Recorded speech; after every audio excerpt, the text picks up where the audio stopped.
नमस्कार मित्रांनो, हा व्हिडिओ पूर्ण बघा आणि सबस्क्राईब करा. आणि सगळ्यात महत्त्वाचं म्हणजे जेव्हा मेहरबानवर मी बसलोय तेव्हा एकच केलाय. मेहरबानचा एक वेगळे पण काय जाणवत होतं तुम्ही कंटिन्यू मेहरबानच्या गाडीमध्ये? छोटा पॅकेज बडा धमाका आहे तो. काहीही करू शकतो काहीही करू शकतो तो. बरोबर आहे. कुठेतरी त्याच्याकडे बघितलं की असं वाटत नाही. खाली जाताना कोणी त्याला म्हणणार नाही की तो आज एक नंबर करेल, नाहीतर सीमी काढेल, गट पास करेल. स्वतः मी छकड्यात असलो तर कधी कधी मला दुख लागते, पण तो सुटला ना की त्याला स्पीडला अंत नाही त्याच्या. ईर्षेचा हत्यार बोलते तसं. म्हणजे आता कुठेतरी आपण बघतो ना की गटामध्ये तर तुम्ही बघताय जवळपास गाडी तर गटामध्ये कोण झोपत नाही. पण गटाला जरी गाडी तुम्ही आला तर तुम्ही फक्त हातात घेऊन येत असताय. हो. गाडी फक्त सरळ आली पाहिजे.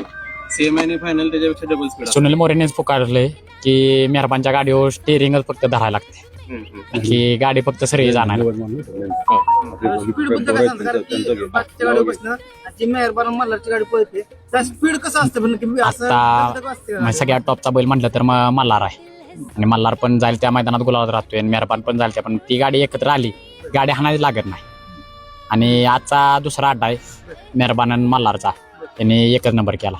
मला तो निकाल असा वाटतोय तो निकाल मथुरच्या बाजूनी नाहीये. कुठेतरी आमचा 19-20 मध्ये पराभव झालेला आहे. तर खरं तर त्या गाडा मालकांचा मी उद्याच्या मैदानासाठी त्यांना मी खूप साऱ्या शुभेच्छा देईल. भवानी आणि भवानी सोबत जो नंदी होता त्यांना मथुर आणि लखन मी डिसिजन घेतोय इथं. लखनवाल्यांचं काय डिसिजन असेल त्यांचं ते बघतील, पण माझा मथुर मी आज रात्री या उद्या सकाळी भरून निघणार आहे.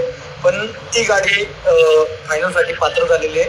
तो निकाल माझ्याकडनं ते मथुर फॅन फॅमिली कुटुंबाकडनं तो निकाल भवानीला दिलेला आहे.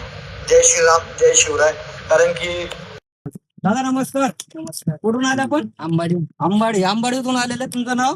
नाव इक्बाल नाव आहे. त्या बैलाचं नाव लकी डॉन. बैलाचं नाव काय सुपर जबरदस्त आहे, लकी डॉन. कधी घेतला तुम्ही बैल?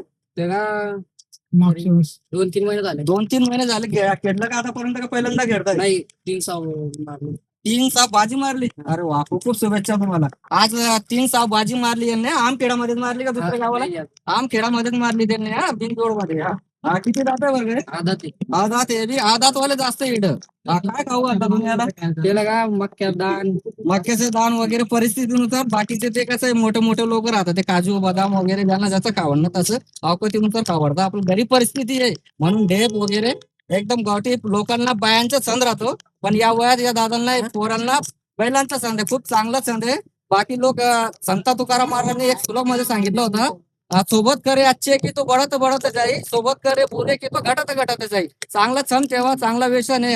हा व्यसन ठेवायला म्हणजे जिगरा लागतो. पोरींच्या हातात हात टाकून फिरणं म्हणजे त्याला मर्दानगीने सांगता हा छंद पाहिजे, हा व्यसन पाहिजे माणसाला. या काळीच फक्त शेतकरीकडे राहतो. ठीक आहे दादा, ऑल द बेस्ट.